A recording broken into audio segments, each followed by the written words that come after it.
একদম চন্দনে মাখা একটা বড় শিলার মতন, তার ওপরে তিলক কাটা রয়েছে, একদম অথেন্টিকভাবে যেমনভাবে দেয়। এই স্টেয়ার্স তোমরা নিতে পারো যারা 400 to 500 স্টেপস কাউন্ট করছে। Good morning everyone, second day আমাদের ভাইজ্যাকে। আজকে আমরা সকালবেলায় যে প্ল্যানটা করেছি সেটা হচ্ছে আগে আমরা যাব নরসিমা স্বামী টেম্পলে, সেখান থেকে আমাদের একটা প্ল্যান আছে কৈলাসগিরি হিলটপে যাওয়ার রোপওয়েতে। তো আপাতত সকালবেলায় দুটো প্ল্যান, বেশি আমরা রাখছি না, কারণ নাহলে হচপচ হয়ে যাবে গোটা প্ল্যানটা। কারণ ইয়েস, এবং সকালবেলায় উঠে এখন বাজে প্রায় ভোর 6:30, আমরা 5টার সময় উঠে রেডি হয়েছি, কারণ এই মন্দির খুলে যায় সকাল 7টাতে। আর উঠেই দেখছি বৃষ্টি, আবার কিছুক্ষণ পর মেঘ আবার ছাড়িয়ে গেল।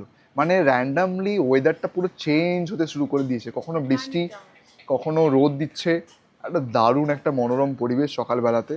আমাদের এই লোকেশনটা খুব সুন্দর, সামনে দিয়ে হাইওয়ে যাচ্ছে, এই রাস্তাটা হয়ে আমরা বেরোবো। চলো শুরু করি আজকে দিনটা, আশা করি ভালো যাবে। জয় বাবা লোকনাথ।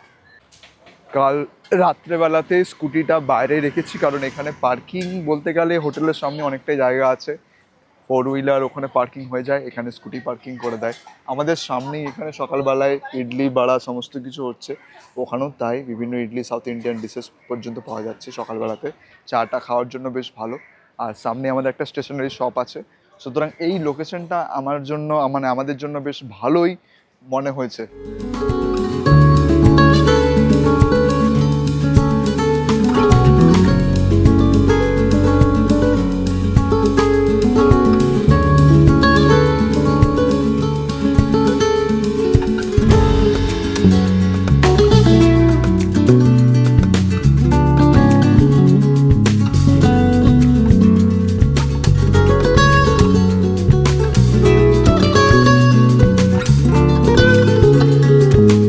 ফাইনালি পৌঁছে গেছি আমরা নরসিমা টেম্পলে।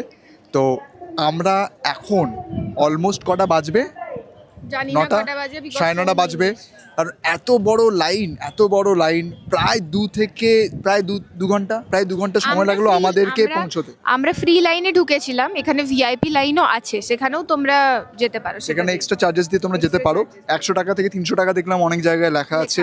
অনলাইনেও টিকিট কাটা যায়, বাট আমরা ভাবলাম যে গিয়ে দেখি না, ফ্রিতেই দেখা যাক। সকাল সকাল চলে আসলে কিন্তু তাড়াতাড়ি দেখা যায়, কারণ ভিড়টা তোমাদেরকে একবার আমি মোবাইলটা ঘুরিয়ে দেখাচ্ছি। এই হচ্ছে অবস্থা।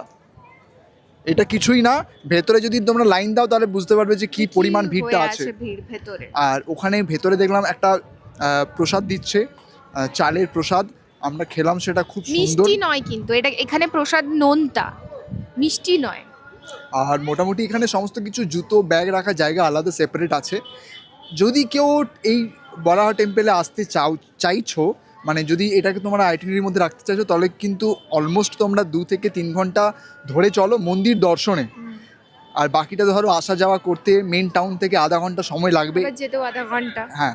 আর এই মন্দির নিয়ে বলতে গেলে প্রচুর ইতিহাস আছে, বাট যেটুকু জানা যাচ্ছে যে অবস্থায় আমরা দেখলাম, ভেতরে তো ক্যামেরা ফোন অ্যালাউড নেই, একদম চন্দনে মাখা একটা বড় শিলার মতন, তার ওপরে তিলক কাটা রয়েছে, দারুণ। আর ভেতর থেকে মন্দিরটা দেখতে কিন্তু অসাধারণ, কালো পাথর দিয়ে তৈরি গোটা ভেতরের মন্দির ইন্টেরিয়রটা খুব সুন্দর। আর বলতে গেলে এই যে চন্দন দিয়ে মাখানো এই কারণেই থাকে যে ভগবান বিষ্ণুর যে অবতার, যে নরসিংহ, সেটা নাকি খুব জাগ্রত এবং খুব মানে নৃশংস হয়ে যায়। তো সেই কারণে তাকে ঠান্ডা করার জন্য চন্দন দিয়ে নাকি তাকে ঢেকে রাখা হয়, এবং বছরে 364 দিন এই অবস্থাতেই থাকে। একমাত্র একদিনের 12 ঘন্টা তার ওই চন্দনটাকে আবার ধুইয়ে দেবে, আবার নতুন চন্দন পরানো হয়। তার জন্য আলাদা নাকি চন্দন উৎসবও পালন করা হয়, সেটা হচ্ছে অক্ষয় তৃতীয়ার দিন। তো এইটুকু ইনফরমেশন আমার জানা ছিল, বাকিটা আশা করি তোমরা গুগল করলে পেয়ে যাবে। ভেতরে কিন্তু ল্যাট্রিন টয়লেটের ব্যবস্থা আছে, বসার জায়গা আছে লাইনে। তো যেখানে আপনারা বা বয়স্ক মানুষরা আসবে, ভাববে যে আমরা লাইনে দাঁড়িয়ে যদি কারোর কোনো এমার্জেন্সি লাগে, তাহলে সেক্ষেত্রে কিন্তু টয়লেট ল্যাট্রিনের ব্যবস্থা কিন্তু ভেতরে রয়েছে।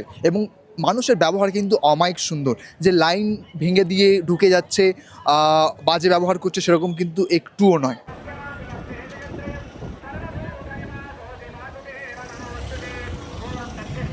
মন্দির থেকে নেমে আসার পর রাস্তাটা দারুণ একটা এনজয় করলাম, খুব ভালো রাইড। সকালবেলায় এসে পর খুব খিদে পেয়ে গেছে, জাস্ট নামলাম এই রাস্তাটা দিয়ে। নামার পরে একদম সামনে মোড়ের এখানে আলফারাম বলে এখানে একটা স্ন্যাক্সের রয়েছে, ব্রেকফাস্ট করতে পারো এখানে তোমরা। ভালো সাউথ ইন্ডিয়ান ইডলি, ধোসা, সাম্বার, বড়া এ সমস্ত কিছু রয়েছে। কারণ ধোসা রয়েছে, অনেক আইটেম ভ্যারাইটিস রয়েছে। আমরা গিয়ে ফিল্টার কফি অর্ডার দিয়েছি, সঙ্গে কিছু দোসা মশলা দোসা অর্ডার দিয়েছি, আর প্লেন দোসা দিয়েছি। রাওয়া দোসা ছিল না, তো গিয়ে দেখি অর্ডার কী পড়েছে। এরকম কিছু, এটা একটা অ্যাম্বিয়েন্স। এখানে অলরেডি খাবার শুরু হয়ে গেছে। এগুলো আমাদের মশলা দোসা, ফিল্টার কফি, এটা কারাম দোসা, ঘি কারাম। তো খাবারটা খেয়ে নিই। আর ইন্টেরিয়রটা এতটা সুন্দর যেন মনে হচ্ছে একদম পিওর সাউথ ইন্ডিয়ান স্টাইলে। I love this. তো বেশি দেরি না করে আগে খাবারটা খেয়ে নিই, কারণ এরপরে আবার প্ল্যান রয়েছে। কাপ শেষ, বাংলায় বললো কাপ শেষ। বললো কাপ শেষ। ভালো খেতে। মশলাটা দেখ, মশলা আমাদের ওখানে তো আলু দেয়, এখানে মাটার, গাজর সবকিছু দিয়ে করেছে। কুমড়ো, লাউ। ফিল্টার কফিটা তো আমি দেখে খুব ভালো লাগলো, একদম অথেন্টিকভাবে যেমনভাবে দেয় ঠিক সেরকম। কালকে যেটা খেয়েছিলাম আই ডোন্ট নো, ওটাও খেতে কিন্তু একই রকম, বাট হ্যাঁ কন্টেনার দুটো আলাদা। আগেরটা ছিল মানে কাগজের পেপার গ্লাস, আর এটা স্টিল। আদারওয়াইজ কিন্তু একই রকমই প্রায় খেতে। ব্রেকফাস্ট করার পর চলে এলাম আমরা কৈলাসগিরি ঘোরার জন্য। এবার কৈলাসগিরি যাওয়ার দুটো অপশন আছে। একটা হচ্ছে তোমরা রোপওয়ে নিতে পারো, সেটা অ্যাডাল্টদের জন্য 200 টাকা, বাচ্চাদের জন্য 100 টাকা। আর অথবা এই স্টেয়ার্স তোমরা নিতে পারো, যেটা 400 to 500 স্টেপস কাউন্ট করছে। আমরা ডিসাইড করলাম যে আমরা এই স্টেয়ার্সটাই নেব, কারণ 200 টাকা দেওয়াটা বড় ব্যাপার নয়। বড় ব্যাপারটা হচ্ছে আমাদের হেলথ এবং নেক্সট ট্রিপটা আমাদের ট্রেকিংয়ের জন্য হবে। সুতরাং আমরা এটা প্র্যাকটিস করতে চলেছি। এখানে একজন অবস্থা দেখে আমি ভাবছি যে ওখানে ওই রোপওয়েতে যাওয়া ভালো নাকি এই স্টেয়ার্সটা নেব, কি বলিস? ব্যাপারটা হচ্ছে যে আমি রোপওয়েতে যেতাম, কিন্তু 200 টাকা, 200, 400 আমার বড় গায়ে লাগছে। তা না, আমি একটু কষ্ট পেতেও রেডি আছি। আমি রেডি আছি। আমি কার পকেট কেটে নিয়ে নেবো টাকা। তো লেটস গো, যাওয়া যাক। হ্যাঁ, কটা স্টেপ হবে? তুই বলি হাফ হয়ে গেছে, মিথ্যা বললি মানে তুই বল। আমি জানি না আমরা কটা স্টেপ পেরিয়েছি, ফ্রড করে নিয়ে বাট এসেছে আমাকে। যেখানে এখন আছি আমরা, সেখান থেকে তোমাদের ভিউটা একটু দেখায়। জানি কিছু ব্লকেজ আছে, বাট স্টিল এই জায়গাটা দেখো, সমুদ্র, শহর, এই রোপওয়ে যাচ্ছে ওপর থেকে নিচে। স্টিল আমরা চড়ে চলেছি ওপরে, একদিক থেকে ভালো লাগছে। এখানে এসে একটা ব্লান্ডার কি হলো, আমরা ভাবলাম যে একমাত্র স্টেয়ার্স দিয়ে উঠে ডিরেক্টলি টেম্পলে যাওয়া যায়, বাট এখানে যে এত বড় একটা রাস্তা আছে সেটা আমরা ভাবিনি। কারণ আমি বোকার মতন রোপওয়ে বলে গুগলে সার্চ দিয়েছি, টেম্পল হিসেবে সার্চ দিইনি। এবার রোপওয়ে আমি ভাবলাম যে রোপওয়ে দিয়ে হয়তো উঠতে হয়, কোনো রাস্তা নেই। বাট এতটা যে আমি বোকা হয়ে যাব আর আমার সঙ্গে সঙ্গে এরাও তাই, সেটা ভাবতে পারিনি। আর যাই হোক, কিছু করার নেই। এখন প্ল্যান করি কি করব, নিচে গিয়ে স্কুটিটা নিয়ে আসবো নাকি হেঁটে পরে একবারে যাবো দিয়ে আবার যাবো। তো আমরা সেই নিচে গেলাম, আমি আর ঋত্বিক নিচে গিয়ে আবার সেখান থেকে স্কুটি নিয়ে আবার ফিরলাম। ফিরে আসা প্রায় 3.5 কিলোমিটার মতন একটা ড্রাইভ, এসে পর আবার এখানে একটা স্কুটি রাখার জায়গা আছে, সেখানে পার্ক করে চলে এসেছি কৈলাসগিরি হিলটপ পার্কে। এখন এই হিলটপ পার্কে অনেকগুলো অপশন আছে। এই অপশনগুলোর মধ্যে আমরা শুধুমাত্র 6 নম্বরটাতে যাবো, কারণ সেখানে শিব এবং পার্বতীর একটা বড় স্ট্যাচু রয়েছে। সবাই আমরা আপাতত সেটাতে যাওয়ার জন্য অ্যাসেন্ট দিলাম, কারণ অনেকগুলো জায়গা আছে এখানে গ্লাস ওয়াক যেটাকে বলে, অ্যাকচুয়ালি গ্লাস ব্রিজ, যেমন পেলিংয়ে রয়েছে সেরকম এখানে স্ট্যাচু করা আছে। তার পাশাপাশি এখানে আরও টয় ট্রেনের ব্যবস্থা করা আছে। আমরা এতগুলো জায়গা যাব না, দেখা যাক, কয়েকটা জায়গা ঘোরার মতন আছে। ফার্স্ট অফ অল আমরা ওখানেই যাব যেখানে আমরা ঠিক করে রেখেছি।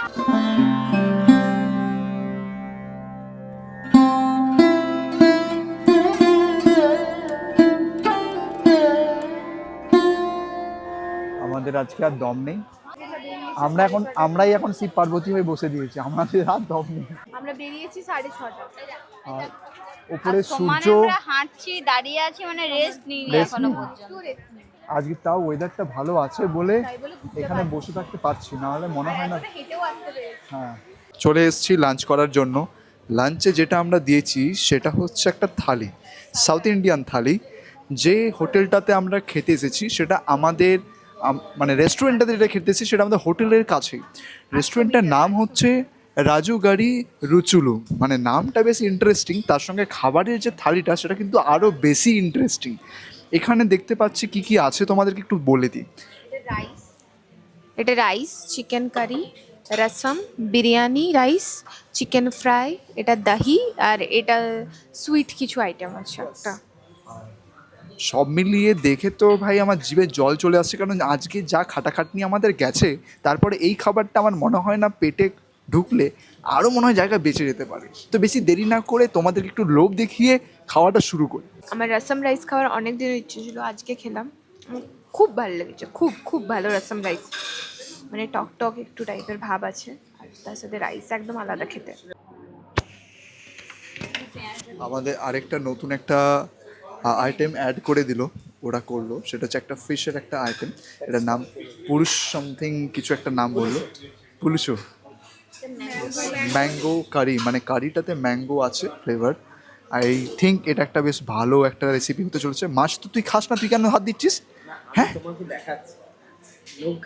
লোক তো আমি তো খাবোই, আমার অডিয়েন্সরাও আমার সঙ্গেই খাবে, ঠিক না? আমরা খাবারটা খেলাম, খাবারটা নো ডাউট খুব ভালো, অনেকগুলো আইটেম আছে। আর ওরা কমপ্লিমেন্টারি আমাদেরকে এক্সট্রা একটা আন্ধ্রা স্টাইল রাইস দিল, আর তার সঙ্গে দিল এই ফিশ কারিটা। ওরা এটার মধ্যে কোনো ফিশ আজকে অ্যাড করেনি, এই কারণেই আজকে নাকি যেহেতু স্যাটারডে, সেহেতু ওরা সমুদ্র থেকে মাছ তোলে না, সুতরাং ফ্রেশ মাছ কিন্তু আজকে থাকে না। এই কারণে আজকে মাছ কিন্তু মাছের আইটেম ছিল না এখানে। আর মেন ব্যাপারটা হচ্ছে যে আমরা খাবারগুলো খেলাম, বাট এতটা স্পাইসি, যারা লঙ্কা অ্যাভয়েড করো, চিলিজ খাও না, তারা কিন্তু অবশ্যই এই খাবারটা থেকে বিরত থাকো ভাই। কারণ শেষমেশ রিয়া তো খায় না এত ঝাল, রিয়া দই দিয়ে, ভাত দিয়ে, আর একটা সুইটস একটা হালুয়া ছিল সেটা দিয়ে খেয়েছে। বাট স্টিল আমি বলবো যারা স্পাইসি খাবার পছন্দ করো, this thali is obviously try. And আরেকটা জিনিস হচ্ছে এই রাইসটা কিন্তু একটা ইউনিক একটা দিল লাস্টে আমাদেরকে, দেখে উনি কমপ্লিমেন্টারি একটা আইটেম হিসেবে দিয়েছে। আর সিরিয়াসলি প্রথমে আমি এটাকে ভাবলাম একটা বোঁদে, ঠিক আছে, মিষ্টি, বাট সেটা নয়, অ্যাকচুয়ালি ওটা একটা salted rice, but still good. Everyone, good morning. Day 3-তে তোমাদের সবাইকে স্বাগত জানাচ্ছি। আজকে আমরা যাচ্ছি হচ্ছে আরাকু ভ্যালি। একটা আরাকু ভ্যালির জন্য একটা সেগ্রিগেট করে রেখেছিলাম একটা দিন পুরো। তো এখন বেরোবো, সকাল বাজে 6:42, 7টার সময় আমাদের ট্রেন রয়েছে ভাইজ্যাক স্টেশন থেকে। এখন তাড়াতাড়ি যাব, এখান থেকে station just 5 minutes, 2.1 kilometre something. এবং ওখানে পৌঁছে তোমাদের সঙ্গে কথা হচ্ছে।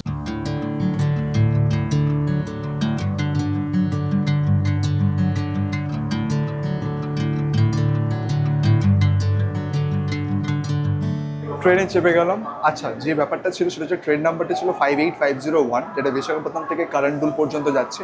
এটা লাস্ট যেটা দুটো কোচ, সেটা বিস্তারম। এই যেটাতে আমি এখন দাঁড়িয়ে আছি, এটা হচ্ছে সেই বিস্তারম কোচ। মেন ব্যাপার হচ্ছে আইআরসিটিসি থেকে তোমরা যদি এই ধরনের বিস্তারম কোচ বুক করতে চাও, অ্যাটলিস্ট যখন পোর্টাল খুলবে তখনই মানে ট্রাই করবে বুক করার, কারণ যদি দেরি করো তাহলে কিন্তু এটা অ্যাভেলেবেল তোমরা পাবে না। ট্রেনে কামরাতে ওঠার পরে আমি দেখতে পেলাম যে এখানে লাগেজ রাখার একটা সেপারেট জায়গা, তারপরে আমাদের হচ্ছে কোচটা। তো বেশ ভালো যে যদি কেউ হেভি লাগেজ এনে প্ল্যান করো যে আমরা লাস্ট দিনে ফিরবো, তাহলে এখানে লাগেজগুলোকে তোমরা রাখতে পারবে অনায়াসে। বাট হ্যাঁ, তোমাদের নামার সময় আবার ওটাকে নিয়ে নামতে হবে, সেটা একটা ব্যাপার আছে। আমাদের ডেস্টিনেশন হচ্ছে আরাকু ভ্যালি, বাট তার আগে আমরা বড় ক্যাবসে নেমে যাবো, কারণ সেখান থেকে আরাকু ভ্যালি পুরো ট্রিপটা একটা রাউন্ড ট্রিপের মতন করে আরাকু থেকে আবার ব্যাক করবো 4:45-র সময়। শেষমেশ ট্রেন ছাড়লো, অলমোস্ট 45 মিনিটস পরে প্ল্যাটফর্ম থেকে ট্রেন ছেড়েছে। তাও আবার যেটা আমরা এক্সিগো বা ওয়ের ইজ মাই ট্রেনে দেখছিলাম, সেখানে আমরা প্ল্যাটফর্ম নাম্বার 6 দিচ্ছিল, আর ছাড়লো হচ্ছে 7 থেকে। যাই হোক, শেষমেশ ছেড়েছে, এটাই হচ্ছে রেহাই।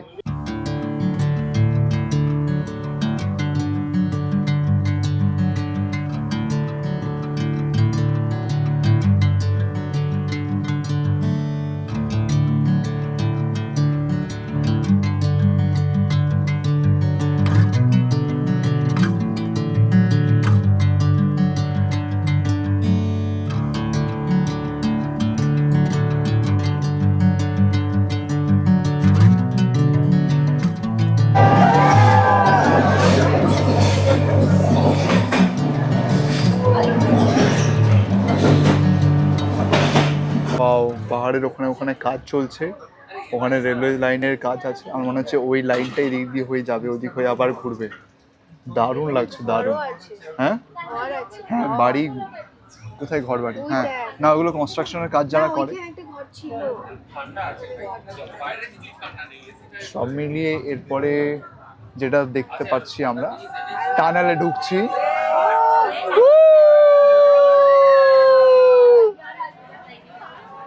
অন্ধকার হয়ে গেল পুরো।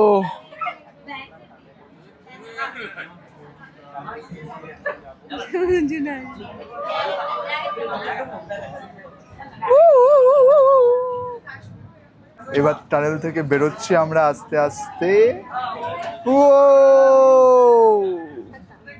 আবার হবে যাবে, আবার টানেল হবে। তো আমরা বেসিক্যালি এরপরে নামবো হচ্ছে নেক্সট একটা স্টেশনের পরেই, মানে আরাকু পর্যন্ত আমরা যাব না, আমরা তার আগেই আরো একটা টানেল। ডান্সটা দেখো। তো আমরা এরপরে মানে বোরা কেভস, যেহেতু আমরা শুরু করছি বোরা কেভস থেকে, সুতরাং আমরা বোরা গোহালু বলে যে স্টেশনটা আছে সেখানে আমরা নেমে যাব। সেখান থেকে বোরা কেভস এবং সেখান থেকে কাথিকি ওয়াটারফলস, ওই দুটো জায়গায় ঘুরে তারপরে আরাকু রেলওয়ে স্টেশন আমরা চলে যাব। বিকজ আমাদের টাইমটা খুব শর্ট, এবং শর্ট পিরিয়ড অফ টাইমে আমাদের 4:45 সময় ফেরার ট্রেন। ওয়াও, ওইদিকে ওয়াটারফল।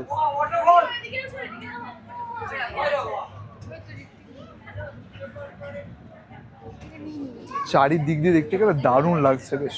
সামনের দিকে ট্রেনটা বেরোচ্ছে ওই দিক দিয়ে।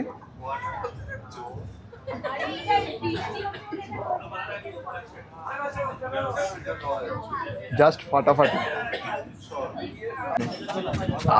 ফাইনালি চলে এসেছি বোরা গোহালুতে। তো এখন আমরা এখান থেকে হেঁটে হেঁটে বোরা কেভস যাব, কারণ আমি যেটা দেখলাম গুগলে দেখাচ্ছে যে বোরা কেভস এখান থেকে হাঁটা 5 মিনিট। তো লেটস গো। বোরা স্টেশন থেকে হেঁটে হেঁটে সামনে মার্কেট রেটে যাব। ওখান থেকে বোরা কেভস যেতে মোটামুটি সময় লাগবে আমাদের 15 মিনিট হাঁটলি, আর পায়ে হাঁটা 1 কিলোমিটার। তো আমরা ভাবলাম যে হেঁটে হেঁটেই যাই, কারণ সকাল থেকে উঠেছি, চা কফি কিছু খাইনি, তাহলে বাজারে রেটে যদি পেয়ে যাই কিছু, তাহলে সেখানে একটু চাটা খেয়ে তারপর কেভসে যাবো। রাইট। আর স্টেশনের ওখানে প্রচুর গাড়ি আছে, সেখানে অনেকজন ড্রাইভারও আছে যারা তোমাদেরকে ঘোরানোর জন্য বসে আছে। আমি করতে চাই না এই কারণেই যে আমরা একটু টাইম নিয়ে ঘুরবো, তাতে যদি আমাদের শুধু কেভস ঘুরতে হয় তাহলে কেভসই ঘুরবো। বাট হ্যাঁ, বেশি যদি মানে আমরা যদি স্টেশনে বুক করতে যেতাম তাহলে হয়তো একটা প্রচুর পরিমাণে একটা রেট বলতো, যেটা আনএক্সপেক্টেড। তাই আমরা ভাবছি যে নিচের দিকে নেমে পর যাবো। এইভাবে সব গাড়িগুলো যাচ্ছে ওপর থেকে নিচে।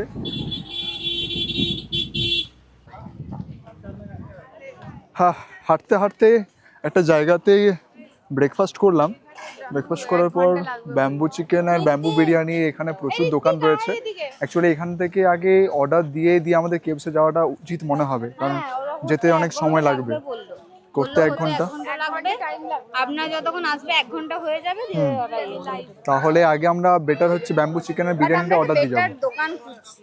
নাইডু নাইডু নাইডু, এবার সার্চ করুন। What is Naidu? তুই দেখ, এবার দেখ না, সার্চ কর না। বেরোচ্ছে না তো, নেটওয়ার্ক তো কাজ করছে না এখানে সাতার মাথা। সামনের দিকেও দোকান থাকতে পারে, তুই আসার বাট সময় কিছু দেখলি? আমার মনে হয় এখানে দেখছি ভালো মনে হবে। আনন্দ, এই দোকানটা আনন্দ, এখানে প্রচুর দোকান আছে পরপর পরপর পরপর। ঠিক আছে, আমরা তাহলে এখানে একটা দিয়ে দিই না? কি বলবি, বলে যাবি? ওই তো আরো অনেক আছে ওখানে। বোরা কেভস ঢোকার জন্য মানে টিকিট কাটতে হয়, তো টিকিট কাটার জন্য ওখানে ঋত্বিককে দাঁড় করিয়ে দিয়ে এলাম। আর আমরা এখানে অর্ডার দিলাম হচ্ছে ব্যাম্বু বিরিয়ানি। আর ব্যাম্বু বিরিয়ানিতে আমাদের একটা প্লেটের দাম হচ্ছে 600 টাকা, যেখানে আমরা 3 থেকে 4 জন আরামসে খেতে পারবো। 6 পিস চিকেন থাকে। ওরা বলছে খেতে পারবে, এবার দেখি কতটা কোয়ান্টিটি দেয় সেটা ওখানে দেখলে বুঝতে। আর মিনিমাম ঘুরে আসতে না আসতে সময় হয়ে যাবে 2 ঘন্টা, ততক্ষণ ওরা বানিয়ে রাখবে, কারণ এটা হতে একটু স্লো আছে হয়তো, তো টাইম লাগে। তো সেই কারণে অর্ডার দিয়ে তারপরে তোমরা অবশ্যই কিন্তু বোরা কেভসে যাবে। আর লেটস সি যে বোরা কেভসে এখন লাইনে টিকিটটা কত দেরিতে আমাদের পাওয়া যায়। আমরা যেখান থেকে অর্ডার দিলাম সেটার নাম ছিল শ্রী আঞ্জনিয়া সামথিং নাম, একটু পরে দেখাচ্ছি তোমাদেরকে সেটা। আগে বোরা কেভস থেকে ঘুরে আসি। বোরা কেভসে ঢোকার জন্য এন্ট্রি ফিস হচ্ছে পার হেড 80 টাকা, এবং ব্যাগ বা লাগেজ তোমরা নিয়ে কিন্তু ঢুকতে পারবে না, সেটা তোমাদেরকে বাইরে ক্লক রুমে রাখতে হবে। সেই ক্লক রুমে রাখার জন্য 20 টাকা করে পার ব্যাগে ওরা নিচ্ছে। এবারে ভেতরটা দেখি কেমন করেছে। হাঁটতে হাঁটতে তো যাওয়া যাচ্ছি, কিন্তু মেন ব্যাপারটা হচ্ছে যে আমাদের এখন বর্তমানে যে অবস্থা, বৃষ্টি মেঘলা, তার সঙ্গে ঋত্বিকের বারবার বাথরুম যাওয়া, সেটা তো লেগে সকাল থেকে 4 বার হয়ে গেছে। একবার হোটেলে, একবার ট্রেনে, একবার এখানে বোরা কেভসে। তুই বলতে পারবি যে আমি বোরা কেভসেও করে এসেছি। নাও এখন যখন আমরা এবার ভেতরে যাব, একটার সময় শুনছি নাকি মেন গেট বন্ধ করে দেবে, তার আগে আমাদেরকে ঢুকতে হবে। তো পায়ের স্পিড আমাদেরকে বাড়াতে হবে। তো লেটস গো। তোমরা এবার লাইনটা জাস্ট দেখো, ভিড়টা এবার দেখো কি পরিমাণ ভিড় হয়েছে। আজকে সানডে, তাই মনে হয় এতটা ভিড়। এই জায়গাটা দেখা যাচ্ছে, এটা একটা পুরো ন্যাচারাল একটা হোল, যেটা ওপর থেকে আকাশটাকে দেখা যায়, আর নিচটা ঠিক এরকম অসাধারণ সুন্দর। আর এত সুন্দর লাইটিং করে রেখেছে চারিদিকে, আলাদাই। কি লাগছে দেখতে, দারুণ দারুণ। যত নিচে যাচ্ছি তত সুন্দর হচ্ছে জায়গাটা। মানে মানুষ ভিড় করেছে ঠিকই, বাট একটুও মানে বাজে ফিলিং আসছে না। আর সবাই সিস্টেমেটিক্যালি মোটামুটি হাঁটাচলা করছে। প্রচুর ভিড়, প্রচুর। Just look at this place, একটু দেখো। আর ওপরে এই জায়গাটার কথাই বলছিলাম, ঠিক ওপর থেকে আলো পড়ছে একদম এখানে। ছবি তোলার জন্য একটা খুব বেস্ট লোকেশনে হচ্ছে এই জায়গাটা। এত সামনে থেকে এই প্রথমবার আমার গোয়া দেখা। এই সামনে কিছু একটা জায়গা আছে, এখানে দেখছি পুরো জল গড়িয়ে আসছে, একদম সামনে জল গড়িয়ে আসছে। জল পড়ছে না? ওয়াও। পুরো জায়গাটা এটা ভেজা ভেজা আছে, একদম সংকীর্ণ গলি, ভেজা জল, আর এরকম গলি দিয়ে মানুষজন আসছে। একজন মানুষ একমাত্র যাতায়াত করতে পারবে একসাথে। ও মাই গড, অনেক মাথা নামিয়ে নামিয়ে আসতে হবে, তবেই একমাত্র এখানে যেতে পারবে, আদারওয়াইজ না। Let's go.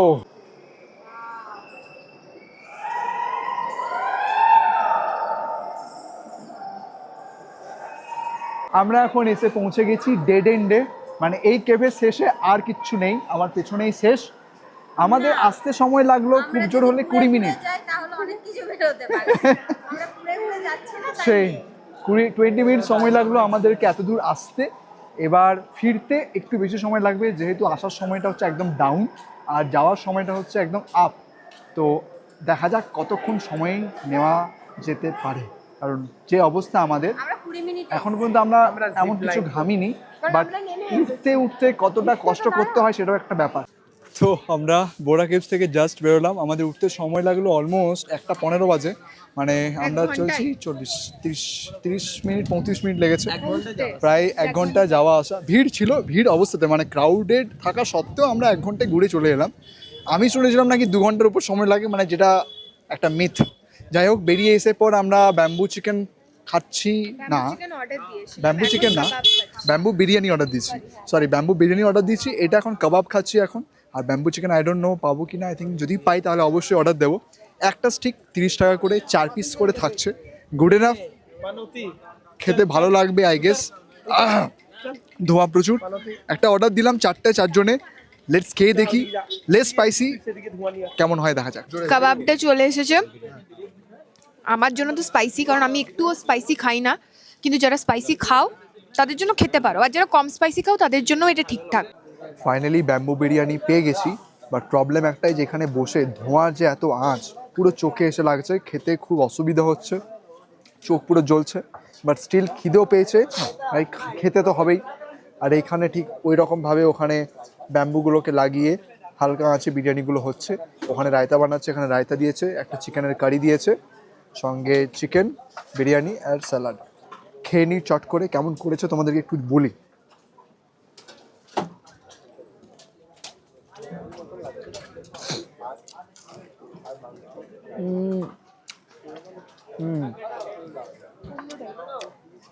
একটু অন্য টাইপ, মানে বিরিয়ানি মশলা বলতে আমরা যেমন গোলাপ জলের গন্ধ, এসেন্স, যে সমস্ত পাই কেওড়া জলে, সে সমস্ত কিছু নেই। একদম রাইস, একটা মাংসের একটা গ্রেভি দেওয়া, সুন্দরভাবে করেছে, বাট খুব ইউনিক। এবং মানে কি বলবো, এটা খেলে কারোর কোনো পেট গোলমাল হবে না, বদহজম হবে না, ইটস পিওরলি খুব সুন্দর। আমরা এখন রয়েছি বোড়াতেই, খাওয়া দাওয়া সমস্ত কিছু হয়ে যাওয়ার পর সময় রয়েছে, বাট খুব শর্ট পিরিয়ড অফ টাইম। এখন বাজে 2:30। আমাদের অ্যাকচুয়ালি আরাকুতে ফেরার ট্রেন যেটা আছে ভাইজ্যাক, সেটা হচ্ছে 3:45। তো ভাবতেই পারছো অলমোস্ট 1 ঘন্টা 15 মিনিটের মতন হাতে রয়েছে। এই মুহূর্তে আমরা এখান থেকে আরাকু যাওয়ার, ভিউ পয়েন্ট দেখা, বাকি যে সমস্ত সিনিক বিউটিগুলো আছে বা যে সমস্ত গার্ডেনগুলো যেগুলো শুনে এসেছি, যেমন মিউজিয়াম রয়েছে কতগুলো, কয়েকটা বোটানিক্যাল গার্ডেন আছে, কফি মিউজিয়াম আছে, ট্রাইবাল মিউজিয়াম আছে, এগুলো দেখতে গেলে যে সময়টা লাগবে সেটা কিন্তু আমাদের হাতে নেই। সুতরাং আমরা আজকে ফিরে যাব, আর বেশি কিছু হেডটিক করছি না আজকের দিনটার জন্য। কালকে আরও কিছু প্ল্যান আছে, সাইট সিইং আছে ভাইজ্যাকে, সেগুলো করতে হবে বলে। তো এখান থেকে যদি আমরা আরাকু গিয়ে আবার ট্রেন ধরি, যে সময়টা লাগবে, এখান থেকে ওই ট্রেনটা সেম এই রুট ধরেই মানে বোড়া কেভস হয়েই কিন্তু ভাইজ্যাক যাবে। তাই আমরা ভাবলাম যে এর থেকে বেটার আমরা বোড়া থেকেই চেপে যাব। আর মোটামুটি ট্রেনটা ভাইজ্যাক পৌঁছোতে রাত 9টা বাজাবে, যতটা যদি রাইট টাইমে যাই তবে। তারপরে ডিনারটা কোথায় করব, কি করব না, সেটাও একটা ভাবার বিষয় আছে। দুপুরটা তো হয়ে গেল, তো যাই হোক, ওয়েদারটা খুব সুন্দর। আমার পেছনে এত সুন্দর ব্যাকগ্রাউন্ডটা দেখছো তোমরা, আই গেস তোমরা বুঝতে পারছো ওয়েদারটা কতটা ভালো। এবং আমি এখানে বসে, আমরা সবাই, এত বড় একটা জায়গা আছে যেখানে পার্কিং এরিয়া করা রয়েছে, এখানে বসে টাইম স্পেন্ড করছি, এটাই বেশ ভালো লাগছে। ট্রেনে উঠলাম অলমোস্ট 2 ঘন্টা লেটে ট্রেনটা আজকে পৌঁছেছে। মানে যদি কেউ ভেবে থাকো যে ট্রেনের আশায় তাড়াতাড়ি আমরা ফিরে যাব, সেটা কিন্তু হবে না ভাই। টাইম মেনটেন করে যদি কেউ চলতে যাও তাহলে এটা পসিবল না। আর সব থেকে বড় ব্যাপার হলো, আমরা যাওয়ার ট্রেনটা কিন্তু ভিস্তাডোমে নয়, নর্মাল এসএলএ কেটেছি। আর এখন যে ওয়েদারটা, সেটা কিন্তু অস্বাভাবিক সুন্দর। বিকেলবেলাতে হালকা করে বৃষ্টি হলো, আর এখন পুরো ঠান্ডা চারদিকে। পৌঁছতে অলমোস্ট আমাদের প্রায় 9টা বেজে যাবে, 9টাও বাজতে পারে। আর প্রায় দেখা যাক, ওখানে স্কুটিটাও আছে, স্কুটিটাকে নিয়ে পর তারপরে কোথায় আমরা ডিনারটা করি। তো লেটস হোপ যে আজকেই মোটামুটি দিনটা আমাদের ভালোই কেটেছে। টাইম দিয়েছি অনেকটা নিজেদেরকে এবং জায়গাটাকে। এখন বাজে 10টা 58। ঠিক 5 মিনিট আগে আমাদের ট্রেনটা স্টেশনে এসে পৌঁছয়, যেটার এস্টিমেটেড টাইম ছিল ঢোকার 8টা 50। অলমোস্ট 2 ঘন্টার একটা ডিলে আমাদের ট্রেনটা। মানে যদি কেউ কোনো অপশানে না বাঁচতে চাও, তাহলে এই অপশানটা কখনোই নিও না, যে ট্রেনটাতে আমরা আরাকু যাওয়ার কথা ছিল সেই ট্রেনটা এবার ব্যাক করে। সুতরাং সেই ট্রেনটা যে এতটা বাজে লেট করবে, এটা আমরা কখনো এক্সপেক্ট করিনি। ট্রেনটা খুব বাজে, মানে আমাদের ওয়েস্ট বেঙ্গলে ট্রেনের অবস্থা যেরকম তার থেকেও বাজে। এবারে বুঝে নাও। লাস্ট আমরা গোয়া থেকে যখন ফিরছিলাম, গোয়া টু মুম্বাই গিয়েছিলাম একটা ট্রেনে, সেই ট্রেনটা আমার মনে হয় এর থেকে বেটার ছিল। হ্যাঁ, শুধু গরম ছিল বলে তাই। বাট যাই হোক, এখন এসে পৌঁছে গেছি যখন একটা এসি রেস্টুরেন্টে পেলাম। এখানে ফুড কোর্ট রয়েছে প্ল্যাটফর্ম নাম্বার 1-এ। আমরা অর্ডার দিলাম ধোসা অ্যাজ ইউজুয়াল, কারণ আমাদের এটা এসি রেস্টুরেন্ট না, এটা আইআরসিটিসিরই একটা এসি রেস্টুরেন্ট, আলাদাভাবে ওরা করেছে। এটা হচ্ছে আইআরসিটিসিরই রেস্টুরেন্ট। তো আমরা এখন আপাতত এখানে ধোসাটাই অর্ডার দিলাম, ওটাই আমাদের বেস্ট অপশন। কারণ সকাল থেকে আজকে ওই মশালাওয়ালা বিরিয়ানি, ব্যাম্বু বিরিয়ানি এসব খাওয়া হয়েছে, তো একটু হালকা করে খাই। দেখা হচ্ছে তোমাদের সঙ্গে পরবর্তী এপিসোডে, কারণ আজকে এই এপিসোডটা আর লেন্দি করছি না। তো যদি ভালো লেগে থাকে অবশ্যই কিন্তু আমাদের এই সেকেন্ড ভিডিওটাকে লাইক, লাভ অ্যান্ড শেয়ার করবে বন্ধুদের সঙ্গে। তো stay tuned with this channel. By.